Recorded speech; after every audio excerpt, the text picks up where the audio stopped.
Magandang araw po, welcome po sa aking channel, Nov9 TV.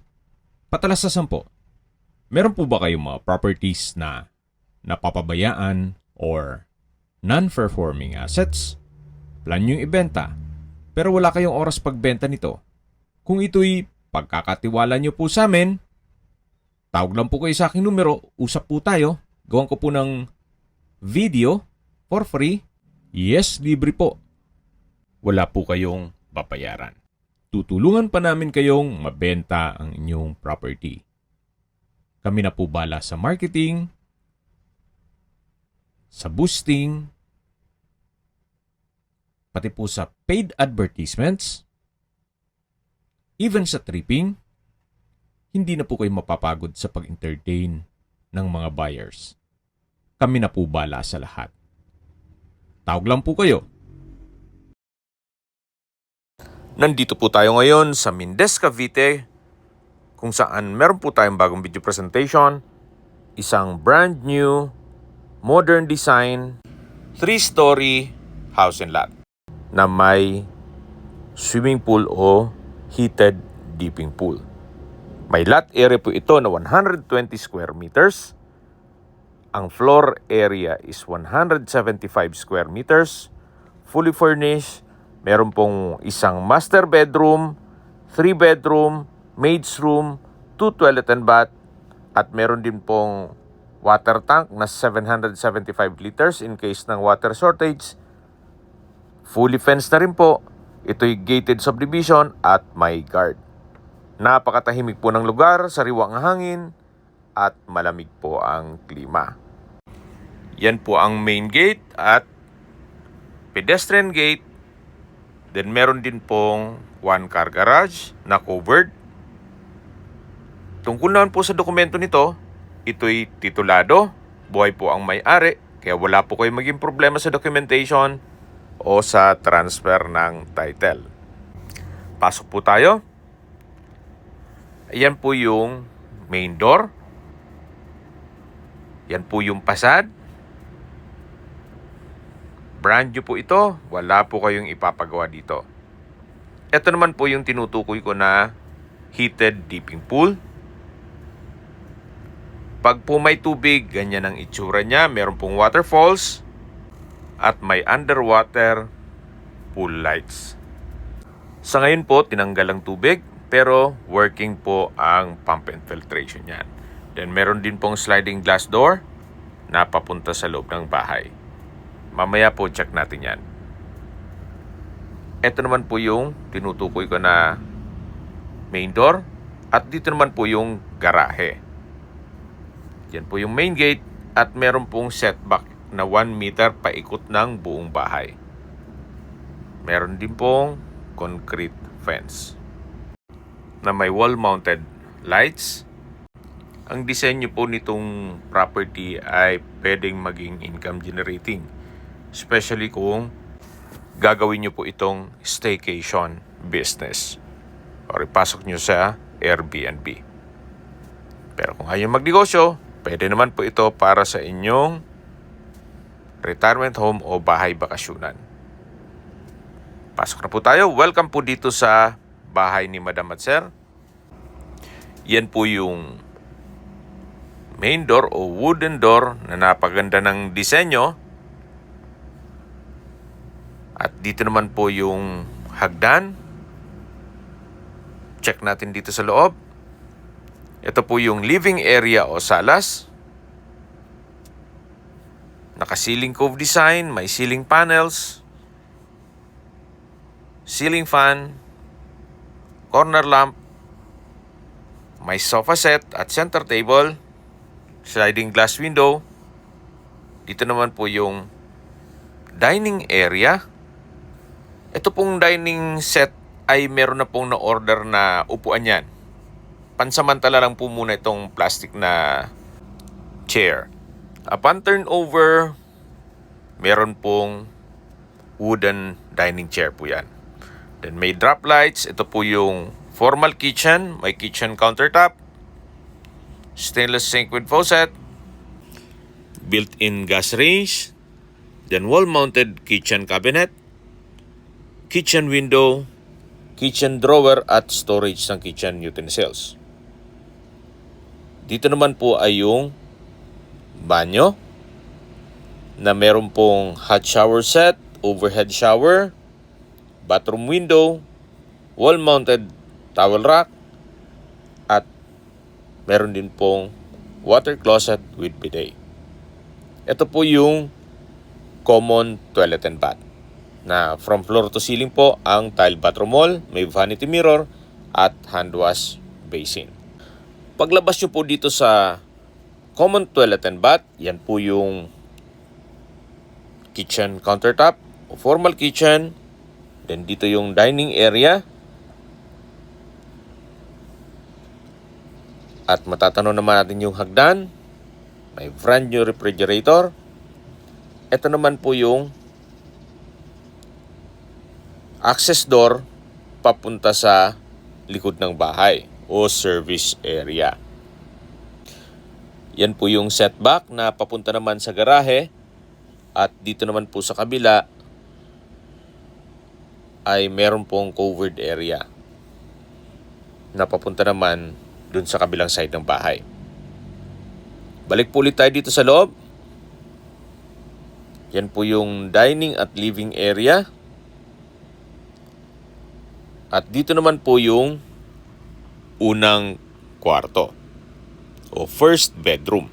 Kung meron man po kayong PWD or senior citizen sa pamilya, itong kwarto na to ang para sa kanila.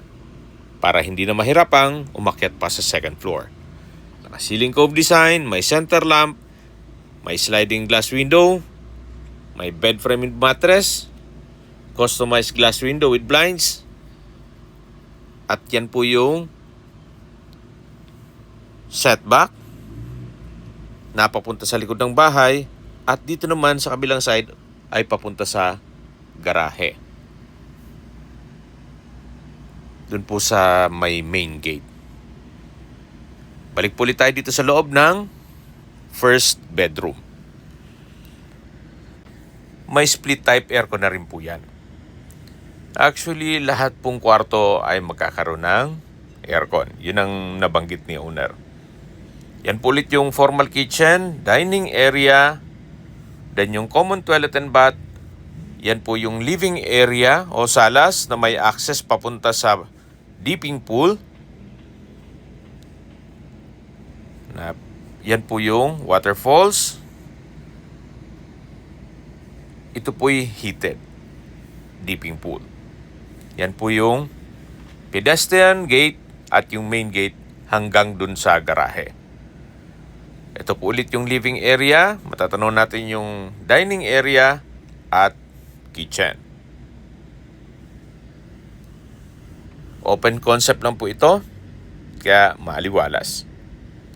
At aakyat na po tayo dito sa hagdan. Ito po yung naka-wooden staircase. Then, meron din pong tubular handrail. Samahan niyo po ako, kyat po tayo. At nandito na po tayo sa second floor. Ito po yung hallway, papunta naman sa mga kwarto. Check natin itong second bedroom. May bed frame mattress, ceiling cove design, center lamp, sliding glass window with blinds, naka-tile flooring, at malaki naman ang espasyo nito. Yan po yung second bedroom o pangalawang kwarto. Yan po yung hagdan. At dito naman po yung hallway na papunta naman dito sa ibang kwarto.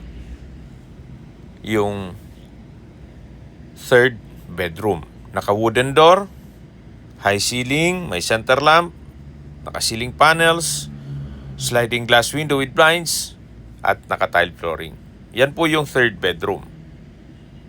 Ito naman po yung common toilet and bath.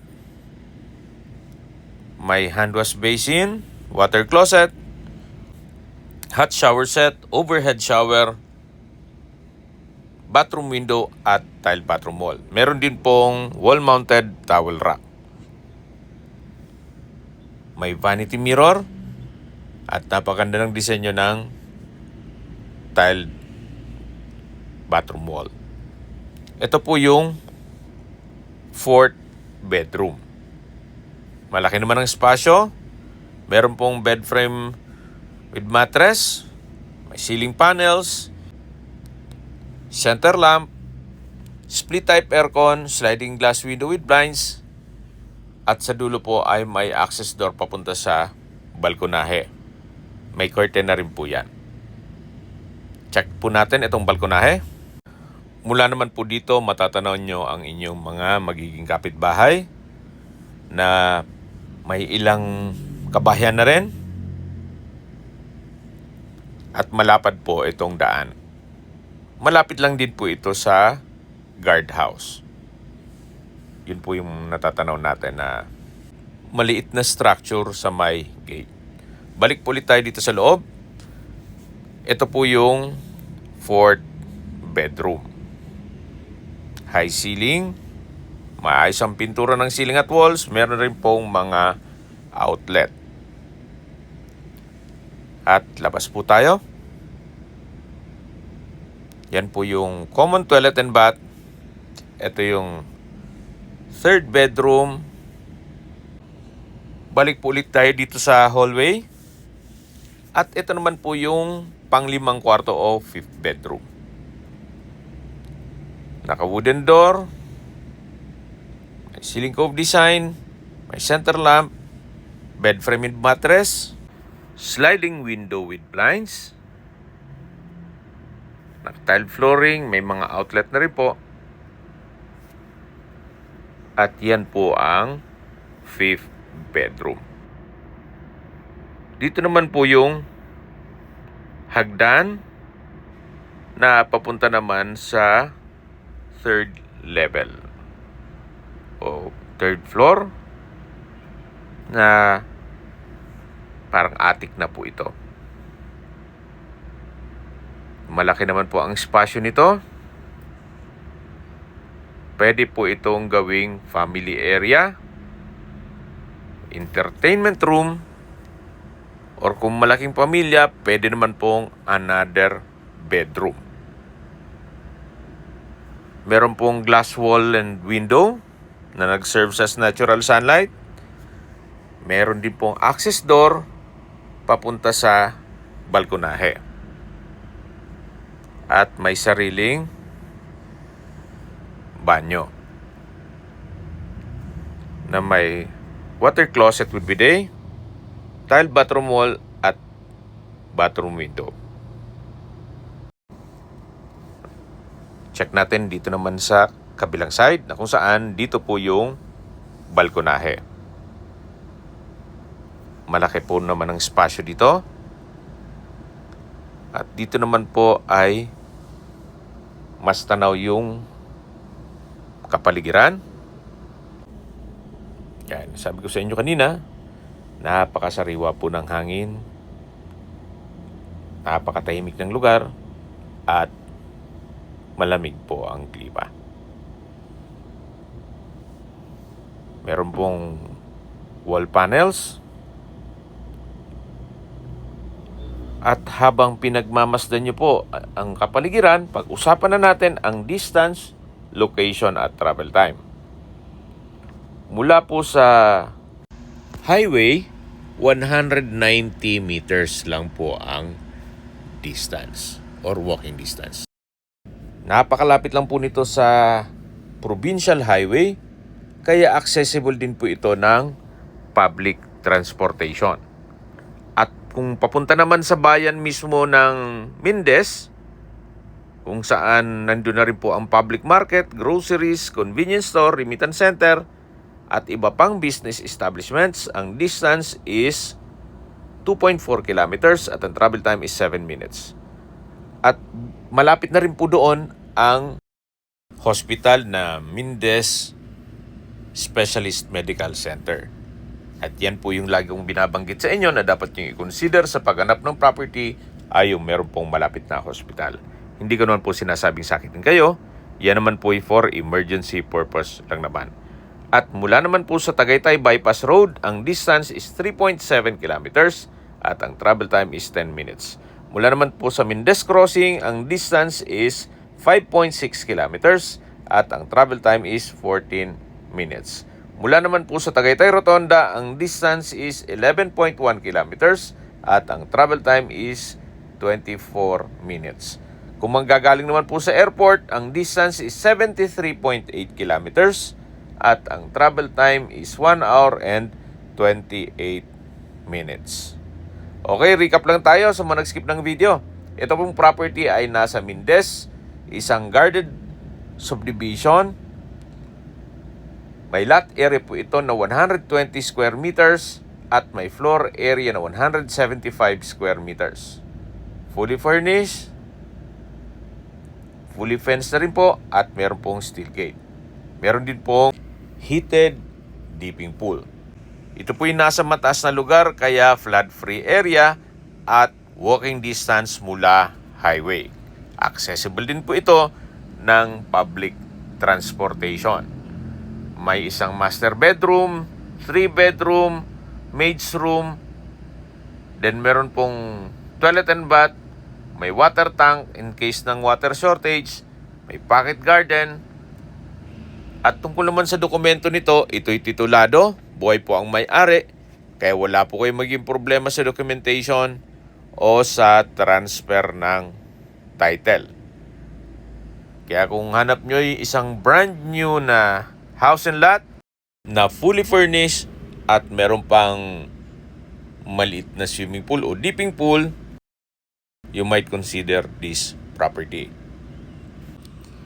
Ito po'y ready for occupancy. Once na ma-acquire nyo to, pwede na pong lipatan kaagad. Dito naman po sa dulo ay yung pump and filtration. At may setback po yan papunta naman sa harapan kung saan doon po nakapwesto ang dipping pool. Okay, sa presyo na po tayo. Binebenta po ito ni owner sa halagang 14.5 million pesos net. Ibig pong sabihin, si buyer na po ang sasagot sa lahat ng taxes at expenses with regard to documentation.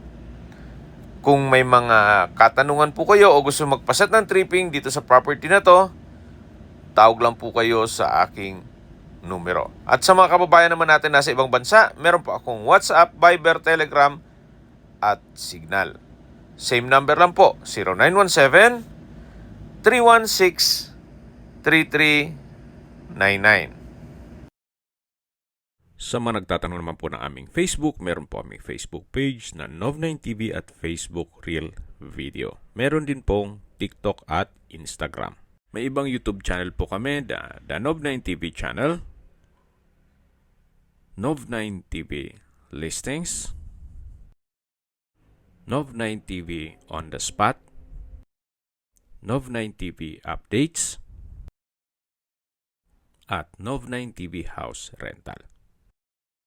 Sana po naibigyan nyo ang video presentation. Paki-like and subscribe na lang po sa aking channel para ma-update din po kayo sa aking future listings. Kung sakali po hanap nyo yung mas malaking sukat ng lupa, meron din po kami ibang listings na pwede nyong pagpilian. Huwag po kayong mag-atubiling tumawag sa amin. Then, let us know your budget para malaman namin kung anong property pwede naming ilog sa inyo. Sa lahat pong viewers, subscriber at nagtiwala po sa amin, salamat po sa suporta. Ingat po kayo lagi at yung pamilya. Maraming salamat po.